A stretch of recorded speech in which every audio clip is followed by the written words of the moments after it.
নমস্কার, জয় শ্রীরাম, হর হর মহাদেব। আমি আপনাদের প্রিয় বন্ধু শুদ্ধশীল ঘোষ।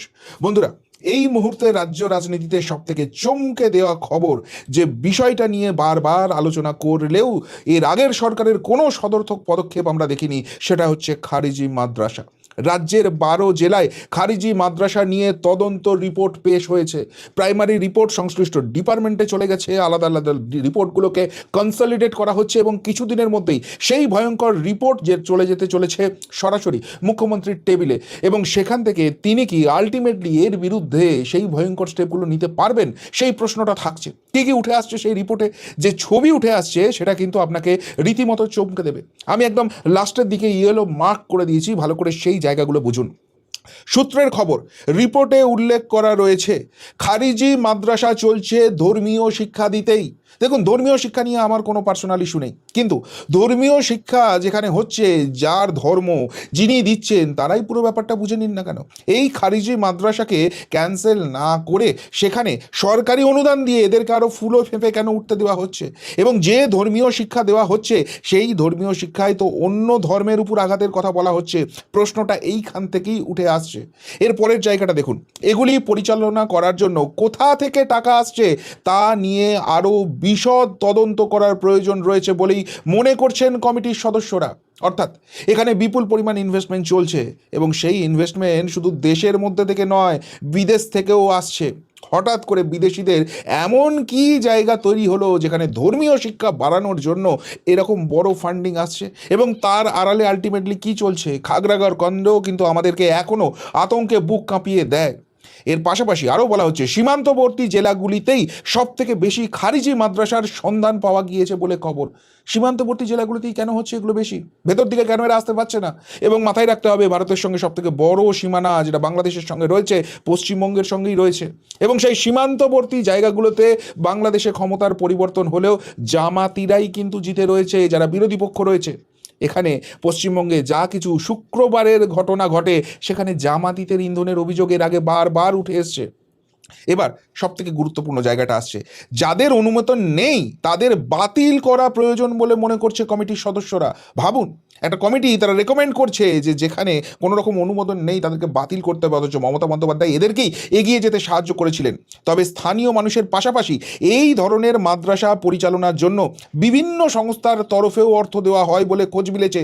সেই সংস্থাগুলি সম্পর্কেও বিশদে খোঁজ নেওয়ার প্রয়োজন রয়েছে। অর্থাৎ বিপদ ফান্ডিং শুধু একটা জায়গা থেকে আসছে না, একটা ভয়ঙ্কর রকম এখানে নেক্সাস কাজ করছে, এবং সেই নেক্সাসটাকে ভাঙা দরকার। কেননা যে গোয়েন্দা রিপোর্ট পাওয়া যাচ্ছে সেটা আরও মারাত্মক। বলা হচ্ছে এইসব খারিজি মাদ্রাসার মাধ্যমে বিভিন্ন যারা অতিরিক্ত কট্টরপন্থী সেই সব দেশ থেকে রিক্রুট হয়ে যাচ্ছে, এবং এরা সেখানে ঘুরপথে যাচ্ছে, এরা ট্রেনিং নিয়ে আসছে এবং পশ্চিমবঙ্গে স্লিপার সেল হিসেবে থাকছে। পশ্চিমবঙ্গের যে কোনো অশান্তির পরিবেশ যখন তৈরি হচ্ছে, সেটা সিএএ এর প্রোটেস্টের নামে অগ্নিগর্ভ পরিস্থিতি তৈরি করা হোক, সেটা ওয়াকফের নামে হিন্দু অত্যাচার করা হোক, সেখানে এই স্লিপার সেলকে কাজে লাগানো হচ্ছে, এবং আগামী দিনে আরও বৃহত্তর পরিকল্পনা এদের থাকতে পারে।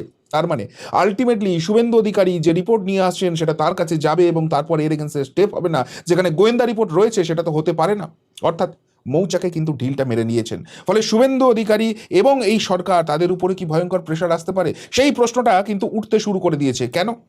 কেননা আমরা দেখছি যে এখানে এই যে বিদেশি ফান্ডিংয়ের কথাটা বলা হচ্ছে, বিশেষ করে বর্ডার সংলগ্ন জায়গাগুলোর কথা বলা হচ্ছে, সেই জায়গাটাকে নিউট্রালাইজ করার ভাবনা চিন্তা কি ভারত সরকারও শুরু করে দিয়েছে? দেখুন, ভারতের ন্যাচারাল বন্ধু ছিলেন শেখ হাসিনা, তাকে সেই দেশ থেকে উৎখাত করে দেওয়া হয়েছে। ছাত্র আন্দোলনের নামে সরকার পরিবর্তন করানো হয়েছে, এবং সেই শেখ হাসিনার বিচারের নামে প্রহসন করে ফাঁসির ব্যবস্থা করা হয়েছে। ভারতের উপর ক্রমাগত চাপ সৃষ্টি করা হচ্ছে হাসিনার প্রত্যাবর্তনের জন্য এবং তাকে ফাঁসি দিয়ে শেষ করে দেওয়ার জন্য। এই পরিস্থিতিতে শেখ হাসিনাকে ফেরানো বা তার সেই ক্ষমতায় ফেরা এখন বিষ বাও জলে। আর সেই জন্য ভারতবর্ষ কি বর্তমান যিনি বাংলাদেশের প্রধানমন্ত্রী রয়েছেন তারেক রহমান, এবং তার যে দল রয়েছে বিএনপি, তার সঙ্গে সম্পর্ক আরও সুদৃঢ় করতে চাইছে। ওই নেই মামা থেকে কানা মামা ভালো এই পরিস্থিতি। না হলে এই যে বর্ডার সংলগ্ন জায়গা, যেটা এই বিএনপির হাতেও নেই, সেইখানটাকে আর ট্যাকেল করা যাবে না।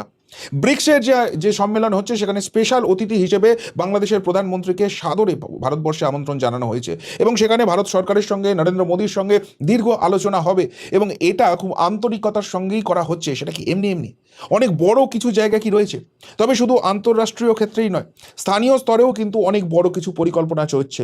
কেননা শুভেন্দু অধিকারী যখন এত বড় কাজে একটা হাত দিয়েছেন, তিনিও এই যে সমূহ বিপদের জায়গাটা তিনি বুঝতে পারছেন। ফলে ফলে এই জায়গাটাকে পজিটিভ মোডে, পজিটিভ নোডে হ্যান্ডেল করতে হবে, এটা কি তার কাছে ক্লিয়ার হয়ে গেছে। আজকেই দেখুন, রাজ্যের 80,000-এরও বেশি স্কুলে সেখানে প্রায় 300 কোটি টাকার ফান্ড তুলে দেওয়া হলো। এডুকেশন সিস্টেম পশ্চিমবঙ্গে আমূল পরিবর্তন আসতে চলেছে। যে শিক্ষা ব্যবস্থাকে চুরি চামারি দুর্নীতির মাধ্যমে মমতা ব্যানার্জি এবং তার সাঙ্গ পাঙ্গ উপাঙ্গরা গত 15 বছর ধরে পঙ্গু করে দিয়েছে, সেই সিস্টেমটা কি আরও বেশি অ্যাক্টিভ করা হচ্ছে, যাতে এই খারিজি মাদ্রাসা যদি সেখানে কঠোর পদক্ষেপ নিতে হয়, তাদের ছাত্রাবস্থায় কোনো রকম যেন আঘাত না আসে এবং সেখানে বেটারমেন্টের জন্য যে শিক্ষা ব্যবস্থা দরকার সেই সিস্টেমের মধ্যে এদেরকে আনা হবে। এই কথাটা কেন বলা হচ্ছে, কেননা শুধুমাত্র এই একটা পদক্ষেপ নয়, আরও একাধিক পদক্ষেপ আজকে শুভেন্দু অধিকারীর তরফ থেকে, মাননীয় মুখ্যমন্ত্রীর তরফ থেকে নেওয়া হয়েছে। রাজ্যে অন্তত 50,000 শিক্ষক ও শিক্ষাকর্মী নিয়োগ হতে চলেছে।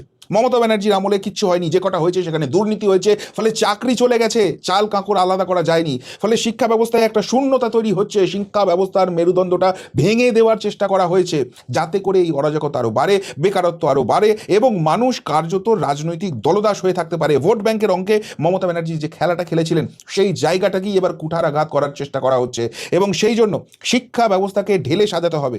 শুধুমাত্র তাই নয়, যেটা বাজেটে ঘোষণা করা হয়েছিল, যারা প্যারা টিচার আছেন তাদের বেতন 5,000 টাকা করে বাড়ানো হবে। এই অগস্ট মাসের স্যালারি থেকেই সেটা বাড়িয়ে দেওয়া হচ্ছে।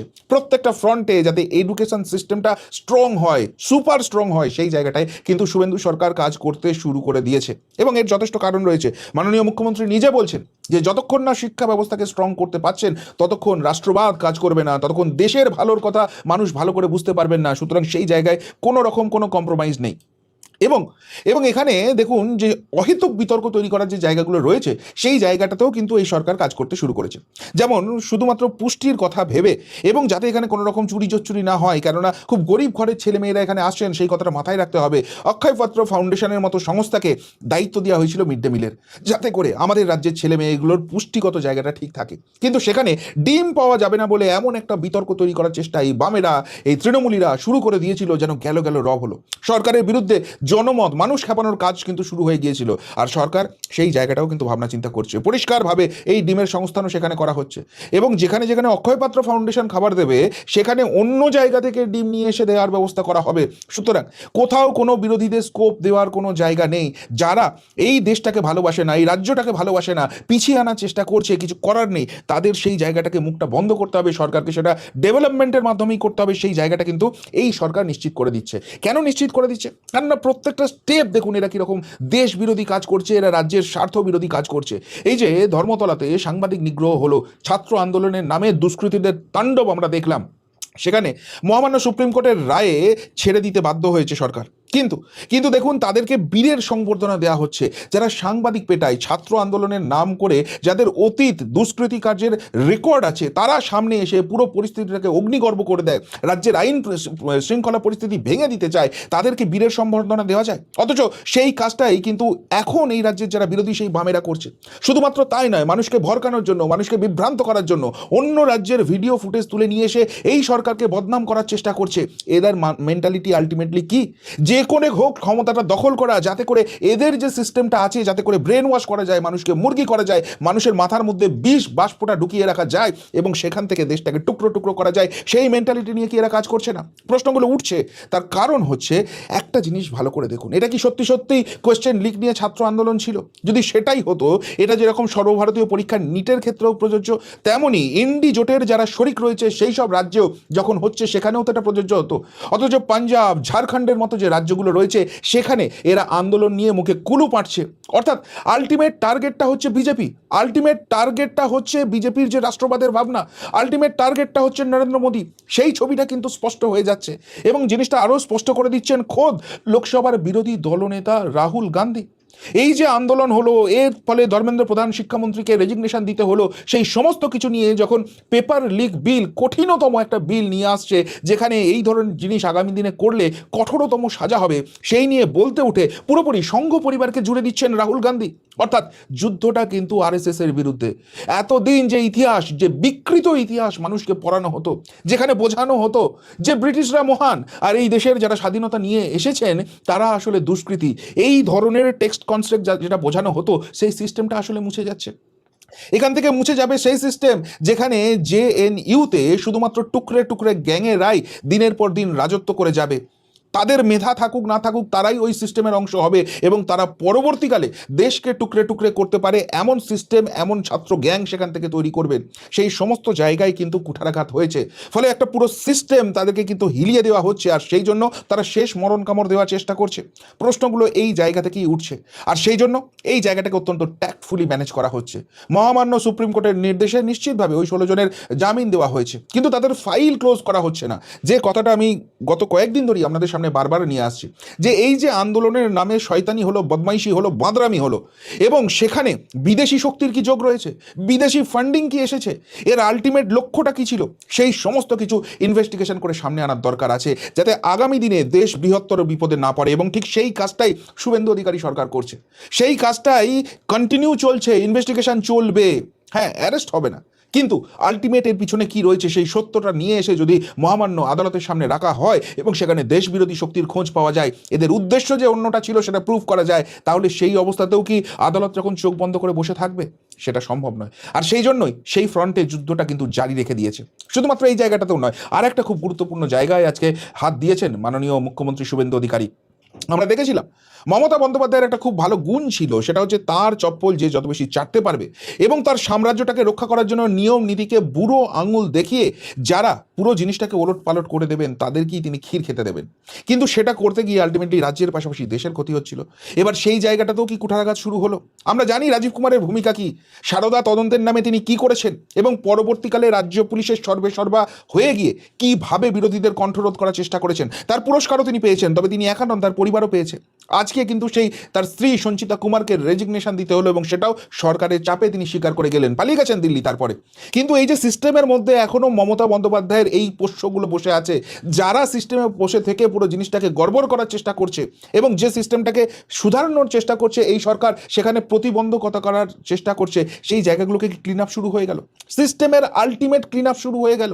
এবং সেই জন্য এদেরকে ল্যাজ গুটিয়ে এখন পালাতে হচ্ছে। সিস্টেমটা আস্তে আস্তে স্টেবিলাইজ হবে, একদিকে যেরকম আশা যাচ্ছে, অন্যদিকে কিন্তু আরেকটা জিনিস নিয়েও আশঙ্কা বাড়ছে। এই তো শিক্ষা সংক্রান্ত বিষয় গেল, কিন্তু তার থেকেও বড় যুদ্ধ যে ঘোষণা করে দিয়েছেন আমাদের প্রিয় প্রধানমন্ত্রী নরেন্দ্র মোদীজি। এবার মাদকের বিরুদ্ধে যুদ্ধ ঘোষণা করা হয়েছে। এবার মাদকের বিরুদ্ধে যুদ্ধ ঘোষণা করলে সবার সর্বতভাবে সাপোর্ট করা উচিত। বিশেষ করে এখন ছাত্র সমাজ, যুব সমাজ যেভাবে নেশার মধ্যে ডুবে যাচ্ছে, সেই জায়গা থেকে মাদকের বিরুদ্ধে লড়াই করা ছাড়া কোনো উপায় নেই। কিন্তু এইটা যদি শুরু করা হয় তাহলে মাদক ব্যবসায়ী তাদের তো চূড়ান্ত রকম আর্থিক ক্ষতি হবে, এত বড় আর্থিক সাম্রাজ্য ভেঙে পড়বে, তারা কি এত সহজে ছেড়ে দেবে? ফলে ফলে এবার কিন্তু আর পারের যুদ্ধ শুরু হয়ে গেছে। একদিকে সরকার চাইছে সিস্টেমটাকে শোধরাতে, একদিকে সরকার চাইছে দেশের যুব সমাজ, ছাত্র সমাজ, শিক্ষা ব্যবস্থা পুরোটাকে রিভ্যাম্প করে সত্যি সত্যি একটা ভালো জায়গায় নিয়ে যেতে। আর অন্যদিকে এই যুদ্ধটা করতে গেলে প্রচুর অশুভ শক্তির বিরুদ্ধে লড়তে হচ্ছে। তারা ক্রমশ জোট বাঁধছে, দানা বাঁধছে, কেননা তারা বুঝতে পারছে যে এই যুদ্ধটাকে যদি আটকানো না যায়, তাদের যে ব্যক্তিগত পকেটের উন্নয়নের জায়গা আছে সেটা থমকে যাবে। আর তাই এই জেনজি মুখোশের আড়লে, এই আরশোলাদের মুখোশের আড়ালে দেশ বিরোধী শক্তিকে কাজে লাগানো হচ্ছে।